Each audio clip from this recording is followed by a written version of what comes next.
Olá, seja muito bem-vinda. É uma alegria ter você aqui nesse espaço de escuta, troca e cuidado. Essa palestra foi pensada com carinho para mulheres como você, mães que vivem a maternidade de forma intensa, desafiadora e muitas vezes solitária.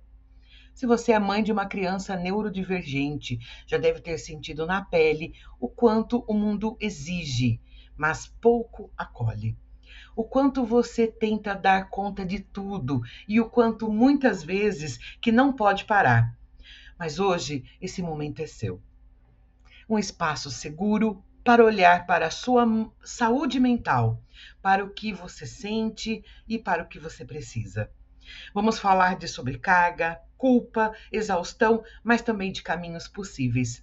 Você vai entender de uma forma simples e acessível o que acontece no seu corpo e na sua mente quando tudo pesa demais. E o que pode ser feito na prática para cuidar de você. Porque saúde mental não é luxo, é base. E você é a base dessa jornada. Vamos juntas? Muito bem. Eu sou a Damares e sou eu que estarei levando você para essa jornada de conhecimento e autoconhecimento. E para que a gente comece a falar a respeito disso, eu quero trazer uma pequena historinha. Joana é mãe de Lucas, um menino de 6 anos, diagnosticado com autismo. Desde que recebeu o diagnóstico, ela mergulhou de corpo e alma na missão de entender, proteger, ensinar, defender. Virou especialista em agendas, terapias, estratégias. Joana virou o ar que o filho respirava. Mas, ao mesmo tempo, ela começou a sumir de si mesma. Já não comia direito, dormia mal, não via amigas, não ria, as dores do corpo aumentaram e a paciência diminuiu. E a culpa virou companheira de todos os dias.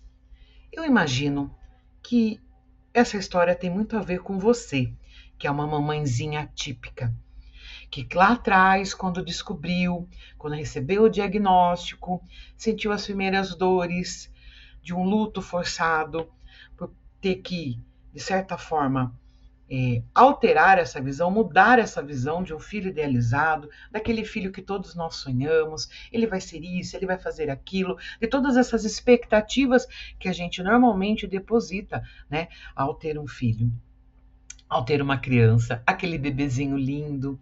E aí o tempo foi passando, os sinais foram aparecendo, as desconfianças, e aí a ida aos profissionais para entender o que está acontecendo com aquela criança, por que isso, não consegue, não faz, não é. E aí agora que você já tem o diagnóstico, agora que você já está lutando, levando especialistas, agenda de fono, de ATO, de agendas dessa criança, para que ela possa dia a dia se recuperar, tudo isso fazendo parte do seu dia a dia. E aí o que acontece muitas vezes, né? A gente, como mãe, amando profundamente, incondicionalmente os nossos filhos, a gente acaba sucumbindo não somente à questão física, mas à questão psicológica também. E aí eu faço essa pergunta para você. Se você está cuidando de tudo e todos, e de você, quem cuida? Já parou para pensar sobre isso? Já parou para pensar que de repente todo esse esforço, essa luta, essa questão incansável também pode lá na frente trazer prejuízos para você, trazer questões, trazer adoecimento também? E aí você que está cuidando de tudo e todos, você que está tendo essa força, essa garra, como é que faz? Quem que cuida de você? Muito bem. Infelizmente, talvez a maioria de nós, mulheres, né, que temos esse papel dentro dos nossos sistemas, né? Dentro da onde a gente está inserido, seja dentro da nossa família, da sociedade, seja dentro de uma família que você tem um marido, seja dentro de uma família que não se tem um marido presente, né? Que tem apoio da mãe, das tias, e por aí vai. A gente vai tendo vários sistemas, vários rearranjos, né? A verdade é uma só. A gente, enquanto adulta, mulher responsável, se a gente não cuidar da gente, ninguém vai cuidar. E a gente precisa ter esse entendimento de que nós somos responsáveis por nós mesmas. A gente precisa entender que a gente tem essa responsabilidade não somente com o outro, mas principalmente com a gente mesma. E aí, quando a gente coloca para a gente toda essa responsabilidade, né, debaixo do braço, de fazer, de acontecer, algumas porque não tem alternativa mesmo, não tem como. Se ela não fizer, ninguém vai fazer. Eu entendo isso. Outras porque pegam para si mesmo, e mesmo tendo rede de apoio, mesmo tendo com quem contar, muitas vezes também acabam abrindo mão e trazendo para si esse propósito virtuoso de amor incondicional. Não iremos falar sobre isso, mas eu quero trazer um olhar que vai além desses propósitos, né? Que na realidade é a base de tudo. Mas quando a gente começa a ter essa quantidade de informações, situações, emoções, a gente fatalmente vai ter uma sobrecarga emocional. A sobrecarga emocional é o excesso de tarefas, a ausência de descanso, de um certo isolamento. E aí, quando a gente entende que essa sobrecarga emocional também vem de uma tríade de esgotamento, de uma maternidade onde você tem uma idealização da mãe perfeita e com isso efeitos na saúde, você começa a perceber que essa sobrecarga emocional, ela vai fazer com que o sistema mãe, em algum momento, tenha essa sobrecarga, tenha essa pane. E para isso, eu vou detalhar um pouquinho mais como que isso pode acontecer, para que a gente tenha essa consciência, né? Conhecimento é tudo. Quando a gente está dentro dessa sobrecarga mental e emocional, a gente acaba tendo, né, essa questão da culpa, da exaustão e da invisibilidade.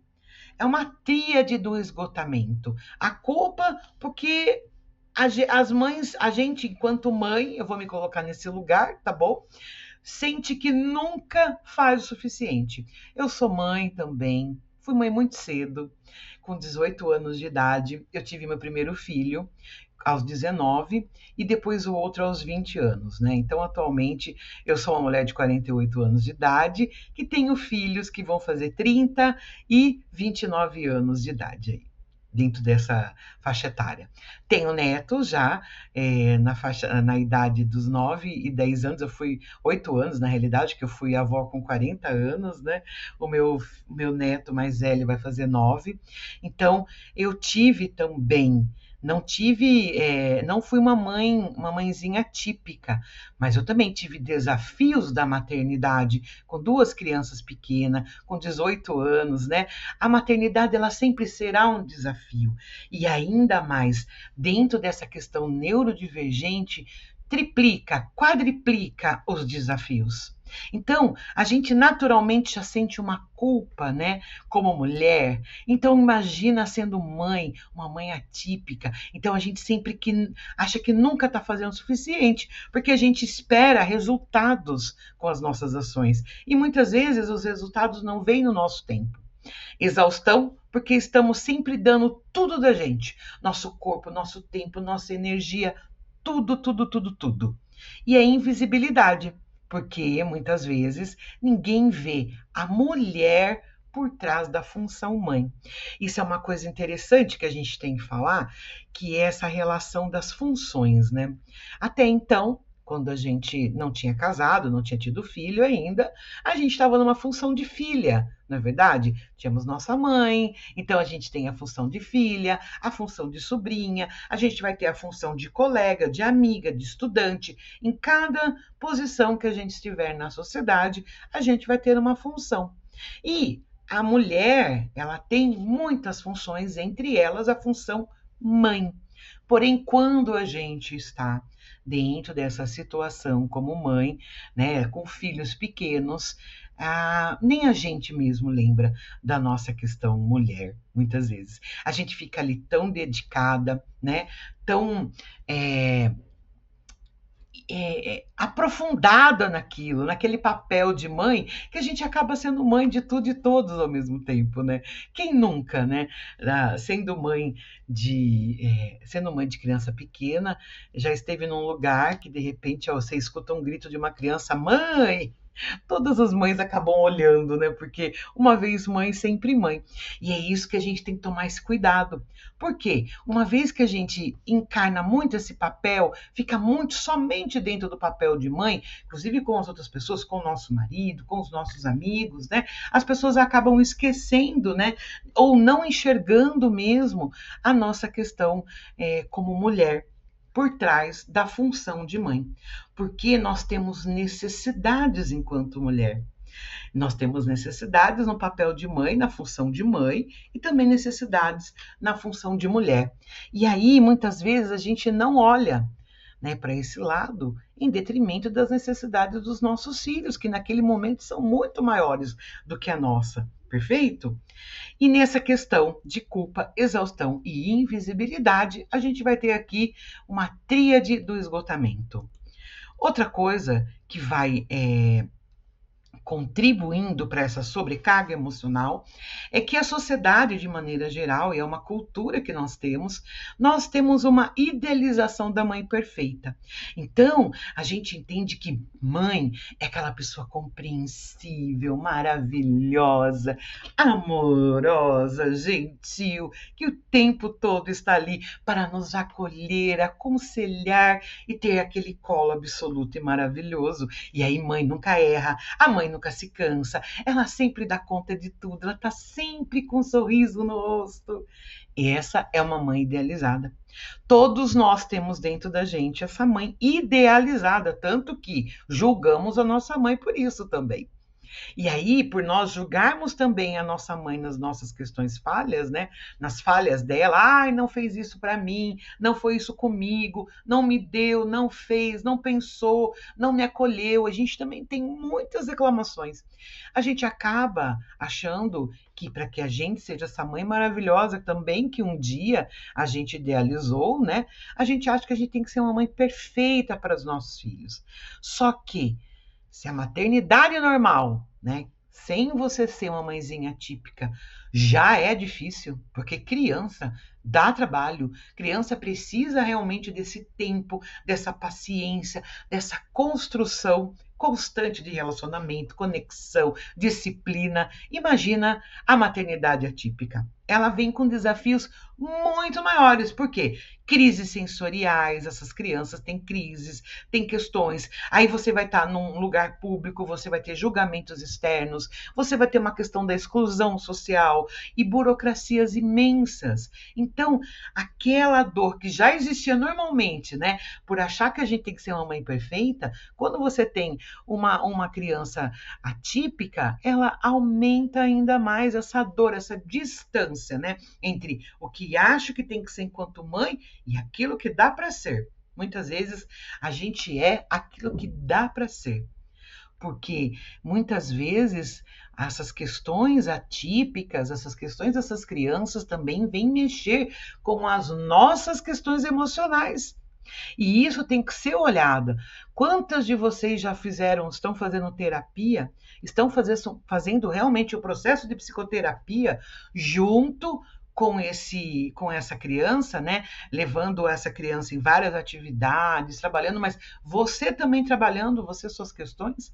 Muitas vezes a mãe abdica, né, desse lugar para poder dar 100% para o filho. Só que Olha que interessante. Todas essas questões que a gente está falando são questões psicológicas, são questões que a gente também vai internalizando, modos de pensar, modos de ver o mundo, crenças.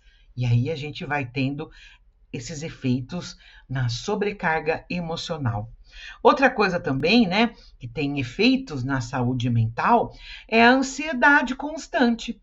Então, essa mãezinha típica, ela fica constantemente no modo ansiedade, preocupação constante, insônia, tensão, culpa excessiva. A culpa é uma coisa que pesa muito na saúde mental, sobrecarregando, né, tendo muitos efeitos na nossa questão emocional. O burnout materno, que é o esgotamento físico e emocional, a falta de energia, a sensação de estar no automático. Quem no final do dia não tinha energias, não tinha paciência. E muitas vezes nesse momento é o momento que a gente perde a paciência com a criança, perde a paciência com todas as pessoas que estão em nossa volta, porque a gente fica que nem uma panela de pressão, segurando aquilo, dando conta daquilo. Só que chega uma hora que aquilo explode. E isso vira burnout. E outra coisa também que pode vir depois do burnout, a depressão materna. Uma vez que eu explodi, né? Que eu dei aquela explosão, que eu gritei, que eu fiz, que eu falei que eu não aguento mais, aí eu vou fazer. Aí o que acontece com o meu sistema? Ele deprime, ele se fecha. E aí vem um desânimo profundo, uma sensação de fracasso, uma tristeza recorrente, uma perda de prazer. Então, você pode estar muito bem funcionando desse lado com o seu filho, com essa criança. Vai para cima e vai para baixo, corre disso, faz isso, tudo em atenção. Só que depois, quando você está sozinha com você não tem energia, você não tem entusiasmo, você não tem forças, é um desânimo, é uma falta de energia, é um humor ruim. Você pode até estar fazendo tudo, mas você não está fazendo com qualidade, né? Você não está fazendo com como se realmente você encontrasse um propósito disso e tirasse forças disso. Mas isso a gente vai falar mais para frente, porque nem tudo depende só da gente, né? Nem tudo depende só da gente. E esse é um grande erro. E é por isso que eu quero trazer aqui que reconhecer o cansaço não é fraqueza, é consciência, e consciência é o primeiro passo para a mudança. Então, dentro dessas questões que eu trouxe sobre os efeitos na saúde mental, aqui a gente vai ter também a idealização da mãe perfeita, né? A gente também vai ter a tríade do esgotamento. Se você sentiu que você está com alguma dessas questões aqui, reconheça, você está cansada. Você está muito cansada. E uma vez que você reconheça isso, que não queira se manter forte e falar, não, eu dou conta, não, isso não é nada, ai, depois eu durmo, ai, depois eu tomo um banho e passa, ah, não, porque eu vou tomar um remedinho, eu vou relaxar, eu vou dormir aqui e vai passar, ah, então, eu vou deixar o meu filho com a minha mãe ou com alguém que pode só cuidar, e aí eu vou tomar um banho aqui, vou dormir, vou apagar, vou esquecer tudo isso, e amanhã eu já tô boa, né? Então, a gente tem que olhar para isso. Reconhecer o cansaço não é somente deitar e descansar apenas, não. São outras coisas que a gente precisa para poder dar conta desse cansaço. O sono é importante, fundamental, mas existem outras formas para que você possa descansar mentalmente. E aí, para a gente poder entender isso, a gente tem que entender o que é saúde mental. Então, segundo a OMS, a saúde mental é um bem-estar que nos permite funcionar e contribuir.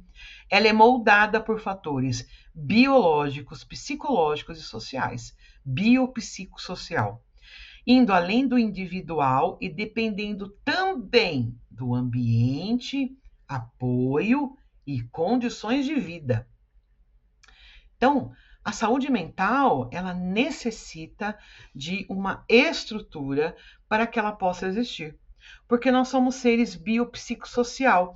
Então, não é só a minha força do pensamento que vai resolver. É preciso que, além da força de pensamento, eu também tenha estruturas para contribuir com o meu comportamento, com a minha mudança, com as minhas necessidades também, que elas sejam atendidas. certo? E o que não é saúde mental? Saúde mental claramente não é dar conta de tudo sem desabar. Não é ser forte o tempo inteiro. Não é manter a casa perfeita, os filhos impecáveis e o sorriso no rosto sempre. Saúde mental não é sobre performance, é sobre humanidade, é sobre aceitar que às vezes não estamos bem e tudo bem. Porém, dentro dessa saúde mental que a gente está pleiteando, que a gente está buscando, a gente tem que entender que uma vez que a gente observa e veja que nós estamos fazendo tudo o que é possível e mesmo assim não está dando certo, o que ainda pode estar acontecendo? Talvez o estresse constante, né, faça com que você esteja sempre alerta, preocupada, tensa, correndo. E o corpo, o que acontece com o estresse constante? Ele entende que há perigo constante. O cérebro ativa o modo sobrevivência, os hormônios como o cortisol ele aumenta, a memória piora, o sono se desregula, a paciência diminui, o corpo começa a reagir com dores, cansaço, imunidade baixa. E esse estresse crônico, ele não é só psicológico, ele também vai machucando o seu corpo. Então, o estresse, ele fica sempre naquela coisa da hipervigilância, né? Sempre ali, atenta a tudo, controlando tudo, fazendo tudo. E é o que acontece muito com a gente que tem essa questão do cuidado, que precisa estar vigilante, cuidando de uma criança 24 horas por dia. Então, quando a gente entende que tudo isso vai sobrecarregar o nosso sistema e que você olha para isso e fala: eu não posso estar sobrecarregada emocionalmente. Eu não aceito que eu esteja sobrecarregada emocionalmente o tempo todo. Eu preciso lidar com isso. Eu preciso ter estratégias. E aí, quando a gente entende que não é somente fazendo uma coisa uma vez que a gente resolve tudo, que é de forma constante, a gente consegue mudanças. Por quê? O que geralmente vai acontecer quando a gente fica dentro dessa sobrecarga emocional, dentro dessa rotina do dia a dia, desse cuidado dessa criança? A gente entra num ciclo de exaustão versus ciclo do autocuidado. Então, a diferença entre os dois não está em tempo ou dinheiro, está em consciência e atitude. O ciclo da exaustão. Você se doa sem limites, não pede ajuda, ignora sinais do corpo, sente culpa por parar e aí se esgota.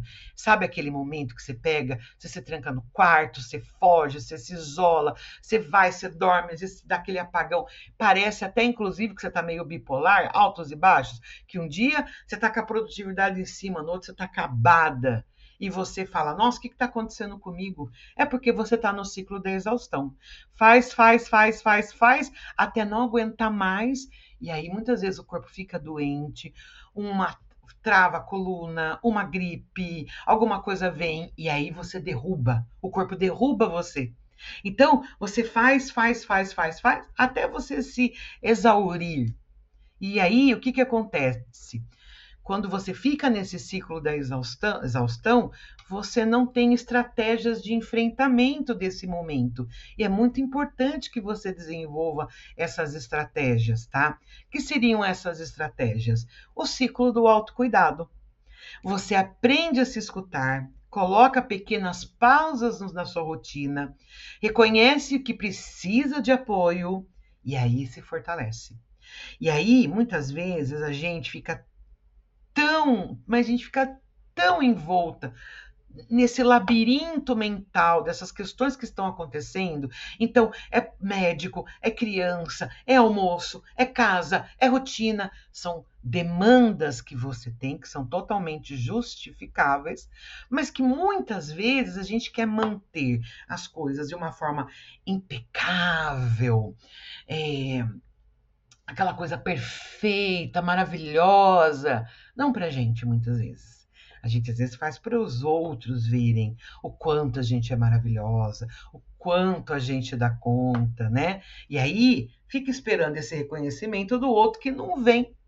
Aí na hora que não vem esse reconhecimento, ou na hora que você percebe que tudo que você está fazendo não vai ter um resultado em pouco tempo, que não é algo que vai ser amanhã, que vai ter melhorias, que é num processo, e esse processo vai ser em anos, vai ser em muito tempo.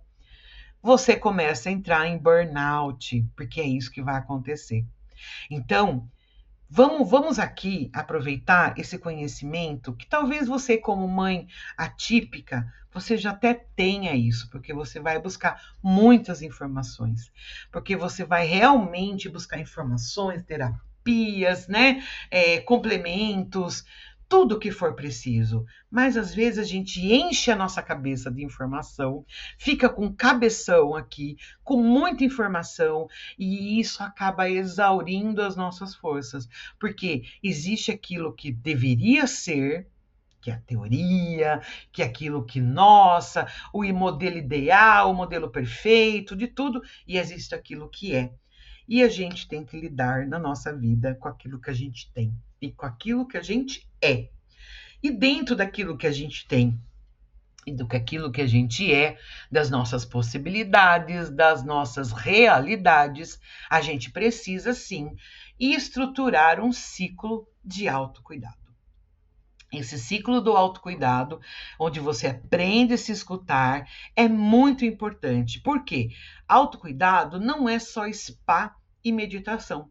É reconhecer limites, pedir ajuda, respirar fundo, cuidar da mente. E isso não é luxo, é necessidade, é estratégia, é ser inteligente, é saber que nós somos seres biopsicossociais. Então, se eu sou um ser biopsicossocial, eu tenho necessidades biológicas, psíquicas e culturais também, como rede de apoio, necessidades, perfeito? E aí, o que acontece com a gente, né? Conforme a gente vai entrando nesse ciclo de exaustão, ou conforme a gente vai entendendo, né, nos entendendo, a gente vai entendendo quando que o nosso corpo está pedindo algo ou não. E aí, como que a gente escuta, né, o nosso corpo? Como que a gente sabe? Porque está escrito aqui, né? Vamos lá. Você aprende a se escutar. Como que eu aprendo a me escutar? Através das emoções. As emoções, elas são nossas amigas e não nossas inimigas. E as emoções estão conversando com a gente o tempo todo. O nosso corpo, ele conversa com a gente. Através dos desconfortos. Regulação emocional não é só se controlar, é dar nome ao que sente, acolher, respirar e escolher como agir com consciência. Então, escutar as nossas necessidades é escutar o nosso corpo. E o nosso corpo ele dá sinal através de onde? Das emoções. Então, quando a gente entende que a raiva protege, o medo avisa, a tristeza mostra que algo precisa de cuidado e a alegria renova, a gente está dando espaço para essas emoções se manifestarem. Porque quando não damos espaço para sentir, elas se acumulam e aí elas gritam de outra forma. Em crises, em doenças, em explosões. Então, quando a gente pensa na raiva, a raiva ela nos protege. Quando a gente sente raiva, geralmente algo de injustiça aconteceu e essa raiva que está vindo, ela quer nos proteger. Ela quer que você dê um basta. Ela quer que você coloque aquilo para longe de você. Né? A raiva geralmente vem com esse impulso, né? Sai, né? Vai! A raiva é aquela coisa que tira de perto, que te dá força, né? Muitas vezes para empurrar, né? Aquilo, por exemplo, a gente já viu casos, né? De mães que vão lá e que criança que caiu em algum lugar ou caiu algo em cima, levanta aquele peso, resgata a criança. Então, muitas vezes essa raiva que você tem já te ajudou a defender seu filho, a lutar em causas por ele, mas essa raiva tem que ajudar a te proteger também contra sobrecargas emocionais, contra pessoas que ficam te culpando, contra situações que te oprimem e te aprisionam. Então, essa raiva é o que vai fazer você ouvir esse desconforto desconforto, essa constante sensação de irritabilidade. Tudo tá, se você tá uma pessoa que está constantemente irritada, tudo que você fala explode, você tá com a raiva aí em você. Você precisa enxergar isso, você precisa tratar isso em você, né? Você precisa ouvir o que essa raiva está querendo de você. Ela está querendo que você dê limites? Ela está querendo que você fale não? Perfeito? Então é muito importante você ouvir. O medo é a mesma coisa. Esse medo, essa ansiedade constante, o que esse medo está trazendo para você? É um medo do quê? Né? Tem que olhar para ela, tem que conversar com esse medo, porque é normal a gente, durante esse caminho, né, de cuidado, de mãezinha típica, ter muitos medos, né? Nossos filhos, crianças pequenas, expostas a série de condições, a nossa vida também, a gente não sabe o que vai acontecer lá na frente. Muitos de nós, né, sem apoio, né, sem rede de apoio, muitas questões acontecendo, né? O que esse medo quer dizer para você? Como que a gente pode trabalhar esse medo? A tristeza, ela mostra que algo precisa ser cuidado. Se você está sentindo que você está triste, né, que essa tristeza, esse desânimo, essa apatia tá tomando conta de você, ela tá pedindo para ser vista. Tem algo dentro de você que quer ser visto, que quer ser olhado, e você não está dando essa atenção. E aí, com tudo isso, quando a gente pega e começa a olhar para tudo isso, dar voz a essas emoções, né? Conseguir trabalhar, a gente tem de novo a alegria. A alegria é a renovação de tudo. Então, a gente precisa estar em sintonia com as nossas emoções, ouvir as nossas emoções. Só que a gente não consegue fazer isso com criança gritando, com problemas, com caos, com momentos, né, de briga, aquela situação de injustiça. A gente não consegue fazer isso ali no frigir dos ovos do dia a dia. A gente precisa de um momento para a gente. A gente precisa parar, fazer um pouquinho por dia. É aqui que eu quero trazer para vocês sobre essa necessidade desse ciclo, né, de autocuidado. Então, o ciclo de autocuidado, ele vai fazer parte, as emoções vão ser suas amigas nesse ciclo. E a partir do momento que você olha para essas emoções, você precisa dar vazão a elas. Então, por exemplo, você pode fazer um exercício físico, uma musculação, uma caminhada. Você pode tirar pequenos momentos para você, 20 a 30 minutos por dia, para que você faça algo para você e que isso seja algo consciente e que você, da mesma maneira que você tem o horário para levar o seu filho na terapia, todas as funções ali, que você tenha também essa agenda com você. Porque a gente internamente, conforme a gente vai também trabalhando e cuidando da gente, a gente dentro da gente vai se acolhendo, se escutando, e aquilo vai virando um hábito, e você sente que está fazendo algo por você, você sente que está se ouvindo, e essa questão de você se ouvir e você dar essa atenção para si mesma já vai melhorando muito esse relacionamento interno com você. Você não sente que está se abandonando. Você não sente mais que poderia estar fazendo algo e não está fazendo, porque você sabe que está fazendo o que aquele momento dá para ser feito. Perfeito? E aí, quando a gente vai pensar, né, em estratégias para que a gente possa ouvir as nossas emoções, é muito importante que a gente tenha um momento de descanso. A neurociência já comprovou que descanso não é luxo, é necessidade biológica. E aí, muitas mãezinhas talvez imaginam que vou fazer um momento de descanso. A criança está dormindo, ou ela está numa atividade, ou eu estou sozinha agora eu vou descansar. Aí essa mãe, ela pega o celular. Ela vai pegar o celular e ela vai ficar por 30, 40 minutos rolando um feed ali, achando que ela está fazendo algo para desanuviar, né? Desanuviar seria, preciso desanuviar, preciso relaxar, preciso pensar em outras coisas, preciso fazer minha cabeça, eu não quero pensar em nada. Só que quando a gente vai e aciona uma rede social, os vídeos, a gente na realidade está ainda superestimulando mais o nosso sistema nervoso através de imagens, através de sons, através de comparações que acaba acontecendo quando a gente está vendo nas redes sociais. E ao invés da gente melhorar o nosso sistema nervoso, né, regular, né, trazer essa autorregulação emocional, a gente vai estimular ainda mais.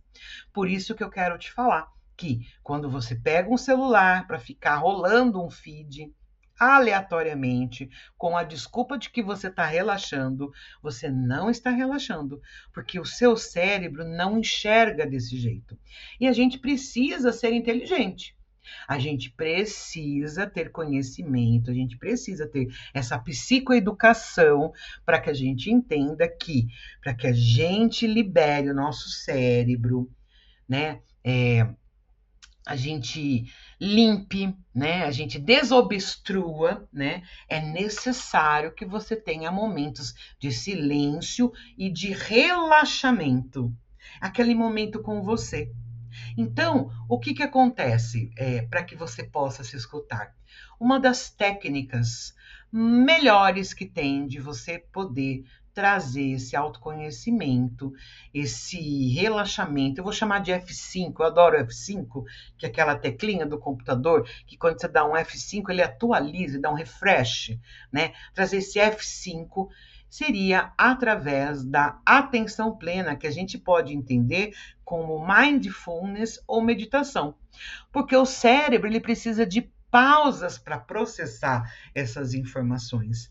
Ele precisa. Então, quando você senta, né? Então, vamos lá, senta arrumadinho, alinha a tua coluna, no sofá ou na mesa da sua casa, que você vai, coloca no seu celular uma musiquinha de meditação que tem no YouTube, que você digita lá, música para meditação, e você senta e você faz a postura, fica em ordem, fecha os seus olhos e fica por um tempo ali quieta, ouvindo aquela música.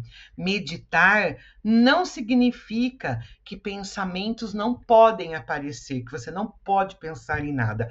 Pelo contrário, deixa lá, deixa vir todos os pensamentos, mas fica quieto, respira, deixa vir os pensamentos, tenta fazer isso aos poucos, né? Assim como numa uma academia de musculação, a gente não começa pegando os pesos mais pesados, perfeito? A gente começa com 1 quilo, 2 quilos, aos pouquinhos a gente vai exercendo, né, essa capacidade, né, essa tônus muscular, e aos poucos, quando a gente vai ver, já tá pegando, já tá super forte, né? Eu comecei pegando 2 quilos, né, de peso para cima, para levantar, né, para cima, né, para fazer. Ai, meu Deus do céu, os nomes dos exercícios da academia me fugiram. Mas aquele que você levanta, conseguia 2 quilos, depois passei para 3. Hoje, eu já consigo fazer 7 quilos tranquilamente. Ainda acho pouco, quero mais. Mas isso é uma progressão. É um processo. Da mesma forma que esses 20 a 30 minutinhos por dia, onde você toma um banho, senta, faz uma pausa de 5 minutos no máximo, né? Pode fazer um alongamento, pode fazer um planejamento, essas coisas são fundamentais. E olha só que interessante as dicas que eu trouxe aqui. Então, uma das primeiras coisas que a gente pode fazer, que não custa caro e que não depende dos outros, né, necessariamente, todos nós temos uma pausa nos nossos cuidados ali de meia hora, no máximo. É importante que a gente tenha uma disciplina, né? Da mesma maneira que a gente cuida da nossa criança, do nosso filho, da nossa filha, a gente tem que cuidar da nossa criança interior. E essa criança interior, ela precisa saber que ela está sendo olhada, vista, validada, né? Eu vou trazer essa questão da criança interior, que é Uma das abordagens, né, da Gestalt terapia, excelente, inclusive, né, ela faz com que a gente olhe para a gente e cuide das nossas necessidades. Então, quando a gente traz esses aspectos, né, dessa disciplina, onde você todos os dias você tem um momento com você, você senta, você escreve, você faz um alongamentozinho, você na realidade está fazendo algo por você, e isso todos os dias feito de maneira constante, regulatória e disciplinada, você vai ver como vai mudar muito o seu estado mental, muito, como vai mudar muito a sua relação com você e, consequentemente, a relação sua com o seu filho. Então, nesse momento, eu gostaria de pedir, né, para que você, eu vou colocar uma musiquinha aqui do YouTube, né? Uma música de meditação. E vamos aproveitar que nós estamos aqui, né? Para que a gente possa fazer esse exercício, né? De atenção plena. Então, mindfulness em inglês, atenção plena em português, a técnica de atenção plena, ela consiste em você ter qualidade de respiração. Então, o primeiro exercício que a gente vai aprender para poder fazer essa técnica é você poder trabalhar a sua respiração. Normalmente, se você analisar, a gente fica ansiosa, a gente fica respirando de soquinho e não percebe e acaba segurando a respiração aqui em cima, ó. A respiração fica curtinha. Todos nós que estamos ansiosos, a gente fica com essa respiração curtinha. E a minha intenção aqui é que você possa fazer uma observação nesse primeiro momento da sua respiração. Então, eu vou pedir para que você feche o olho agora, né? Feche os olhos e vamos nesse momento olhar para a nossa respiração.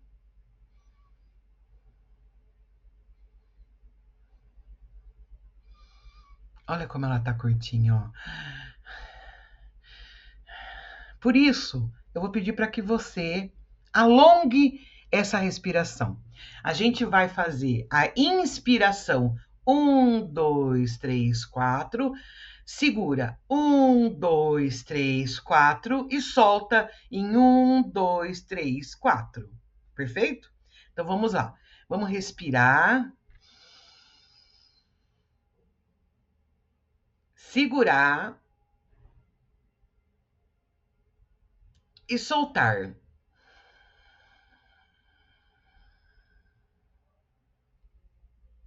Perfeito? Então a gente respira e 1, 2, conta mentalmente, né? Na hora que você inspira, 1, 2, 3, 4, segura 1, 2, 3, 4 e solta em 1, 2, 3, 4. Vamos lá?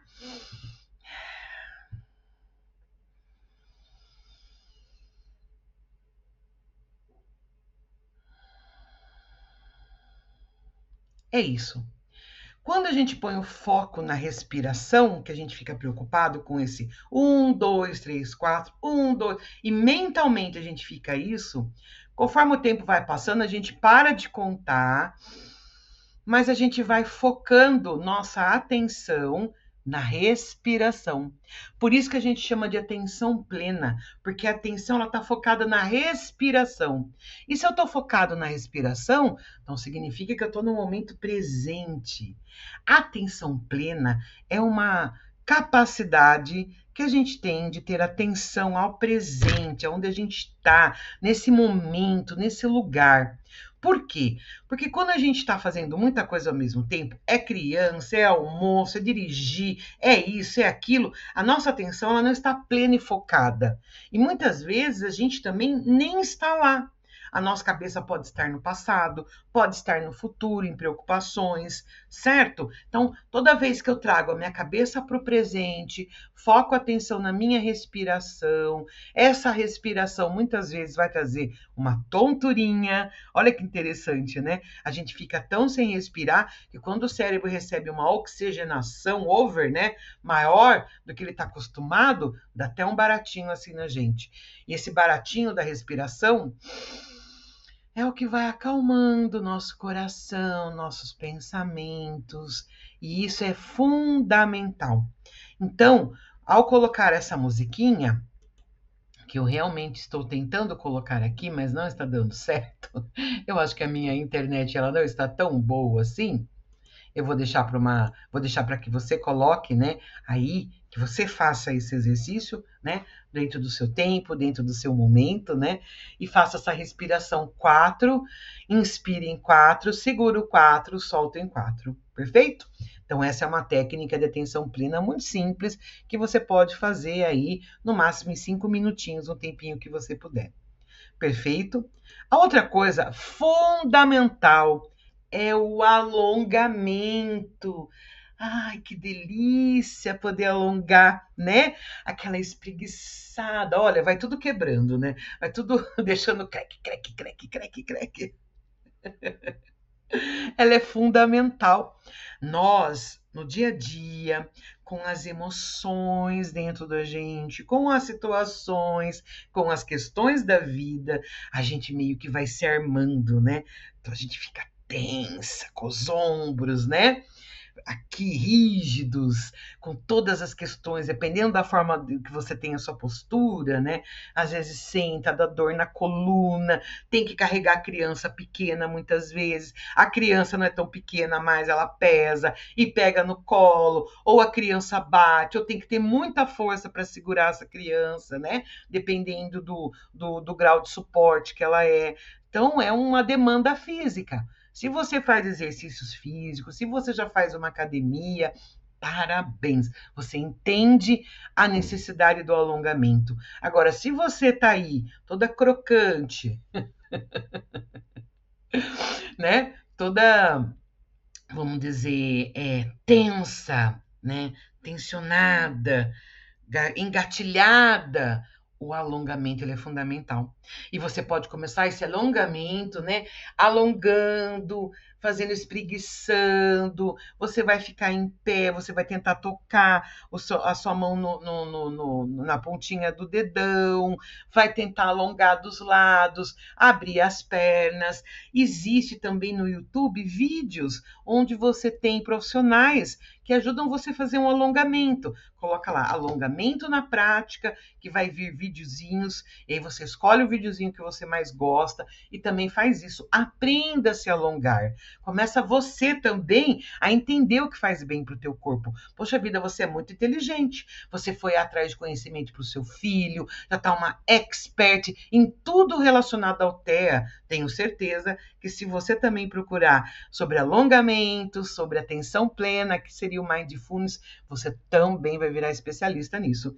E não somente especialista na parte prática, na parte teórica, né? Na parte prática também, que é essa a minha intenção. Não quero trazer mais informações para você ficar com o cabeção grande, cheio de informações. Eu também quero trazer práticas que dependam de você, porque eu sei que muitas vezes ter que depender do outro, ter que dispor de condições financeiras também pode ser complicado para você. Se você tiver condições, ótimo. Agora, se não, vamos tentar fazer, né, as nossas questões caseiras. Afinal de contas, já tem mãe que faz a própria unha, cuida do próprio cabelo, faz o próprio skincare, né, corta o próprio cabelo, clareia, depila, faz de tudo. Por que não um alongamento, né, para que a gente possa também aí ficar sempre, como eu posso dizer, não mais tensa, não mais rígida, né? Um pouco mais flexível, mais maleável, combinando com a nossa nova skin psíquica, já que a gente está fazendo atenção plena, ficando mais flexível, entendendo mais as nossas emoções, escutando mais a gente e um pouco mais flexível. Perfeito? E por último, uma coisa muito importante que é organização. E aí, quando eu falo em organização, eu não quero trazer mais uma coisa que você tem que pensar, que você tem que ser perfeita, que você precisa disso, que você precisa daquilo. Não é disso que eu estou falando. Só que, quantos de nós não fica muitas vezes apreensivo, nervosos e ansiosos, justamente porque fica pensando demais nas coisas que tem que fazer? Ah, então tem que fazer isso, que tem que fazer aquilo, porque não sei o que lá, porque terça-feira, porque quinta-feira, porque sexta-feira, porque isso, porque aquilo outro. Ai, porque eu queria isso. Ai, porque se desse eu faria isso. Ai, porque não sei o que lá. Ai, porque tem que consertar. Quem não, né? Quem nunca, né? Quem nunca acessou essas vozes internas da nossa cabeça e que principalmente ficam nos cobrando? Se a gente não atende essas vozes, ou se a gente não atender essas vozes, mas se a gente não fizer essas coisas, parece que essa voz interna fica cobrando a gente, né? E aí, uma coisa fundamental para que você possa se desfazer dessas vozes que ficam te cobrando, dessa autocobrança interna, é você colocar as coisas no papel. Quando eu falo em organização, eu vou sim. Então você já fez, eu vou sim falar em organização nesse sentido. Então imagina lá, você fez já a sua meditação, você está sentado de repente numa mesa, uma cadeira, e aí você já se alongou, e aí na sua frente você vai ter um caderno, exatamente. Pega um caderno, qualquer caderno. Eu tenho esse caderno que eu ganhei de uma amiga que foi fazer uma viagem em Istambul. Dentro desse caderno, você vai colocar tudo sobre mim. Olha que legal, ó. O meu tá aqui. Tudo sobre mim. E nesse caderno, eu vou falar sobre mim, sobre o que eu gosto, sobre os meus pensamentos, sobre as minhas ideias, o que eu gostaria de fazer, o que eu não gostaria de fazer. Eu posso usar também esse caderno como uma agenda, como algo que faça com que os meus pensamentos também possam ser ouvidos. Então, por exemplo, eu quero fazer uma viagem. A gente quer fazer viagem. Como que a gente vai viajar? Vamos lá, colocar. Eu preciso, de repente, colocar coisas na semana que vem. Eu coloco nesse papel.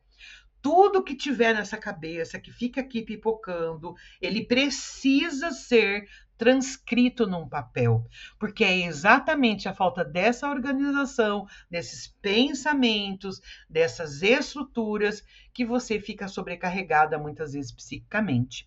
Às vezes são cobranças internas, eu tenho isso, eu preciso disso. Quando a gente coloca isso no papel, a gente consegue avaliar se realmente existe necessidade mesmo dessas coisas. Por quê? Tem coisas que a gente quer fazer na vida que não serve para nada. A gente quer porque quer, ou quer para poder mostrar para o outro, ou quer porque um dia eu quis e agora eu continuo querendo mesmo não tendo mais necessidade. E esses pensamentos vão gerando expectativas internas de uma realidade que é diferente. Elas vão gerando expectativas, só que a minha realidade não comporta mais. É preciso também olhar para as minhas necessidades enquanto mulher e ver o que no momento dá para ser feito, o que não dá para ser feito com a criança pequena, com a nossa criança atípica, necessitando de demandas, o que eu quis ser na vida que agora eu não vou poder ser mais, o quando eu vou então conseguir realizar esse sonho ou não. É importante que sejamos sinceras com a gente e que a gente ponha no papel essas impressões, emoções, esses planos, planejamentos, agenda, tudo tem que fazer uma espécie de download, né? E a gente tem que transcrever. Por quê? Na hora que a gente toma contato com essas ideias, na hora que a gente toma contato com essas necessidades, que a gente vai ver. Isso é prioridade? Isso é urgente? Isso é importante? Ou isso eu vou fazer daqui tanto tempo? Lá na frente eu coloco isso como prioridade, como urgente, porque senão você acaba se frustrando.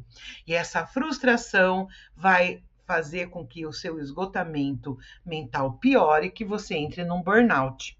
Então, cuidados necessários para que você possa ter um bom, vamos colocar, uma boa regulamentação, uma boa regulação emocional é tomar cuidado com seus pensamentos e aquilo que você pensa de você, que você acredita de você e o que você quer para você. Às vezes, na nossa vida, a gente realmente né? Então, nosso filho ele é pequeno e ele vai precisar da gente por um tempo. E a gente, muitas vezes, dentro dessa rotina, essa rotina vai ser por um tempo, mas depois ela muda, ela melhora. Então, é muito bom que você tenha, ao escrever isso no papel, ao colocar isso, né, de uma forma que você enxergue, que você viabilize isso e que você enxergue. Para quê? Porque lidar com a realidade é muito menos frustrante do que lidar com a realidade que eu achei que deveria ser, que eu quis para mim, que eu imaginei e ela não é. Então, quando a gente está mais sóbria da gente, das nossas limitações, daquilo que é possível, que não é possível, o que é possível em 1 mês, em 2 meses, em 3 anos, em 5 anos, é muito bom que você estabeleça isso e vá sendo essa pessoa que vai se olhando, se escutando, se harmonizando para que você possa exercer essa maternidade atípica da melhor forma possível e entendendo e aprendendo muito com ela, porque todas as mãezinhas atípicas são mães especiais e que têm, apesar desse trabalho, né, esgotante, esse trabalho bastante difícil, um amor enorme, né? Um amor, uma dedicação maravilhosa, né? E que isso você possa fazer com muito orgulho de si mesmo, né? E orgulho dessa criança que dia a dia, com os seus cuidados, com essa rede de apoio, com tudo isso que você está podendo proporcionar e oferecer, vai ser um ser humano que vai ser amado e que vai se sentir amado e que vai se sentir lá na frente todo esse cuidado que você está nesse momento investindo nele. Você é a base. E quando a base é cuidada, tudo ao redor se sustenta com mais amor. E cuidar de si, mãezinha, não é egoísmo, é coragem por você e por quem você ama. Gratidão por me deixar entrar um pouco no universo de vocês. Eu sei que a luta é real, mas o amor também é. E que bom saber que podemos criar caminhos mais leves juntas. Obrigado por ficar até agora comigo. Eu acredito que o que eu trouxe aqui foram ensinamentos bacanas e que você possa, sim, treinar e fazer toda essa parte de mindfulness, alongamento e organização como parte da rotina da sua vida. E depois vem contar aqui para mim o que isso resultou, como que foi para você, tá bom? Bom, eu sou jornalista, sou graduanda em psicologia e eu atuo como profissional na área de desenvolvimento, ministrando palestras, workshops e treinamentos corporativos, né? Além, né, dos treinamentos corporativos na área de liderança, comunicação e atendimento, eu também desenvolvo e ministro treinamentos e palestras voltadas à saúde mental e psicoeducação, com foco em autocuidado, regulação emocional, bem-estar no ambiente profissional e pessoal. Se você quiser me conhecer mais e me seguir nas redes sociais, o meu Instagram é @psidamaresbortolozzi. Até a próxima e muito obrigada.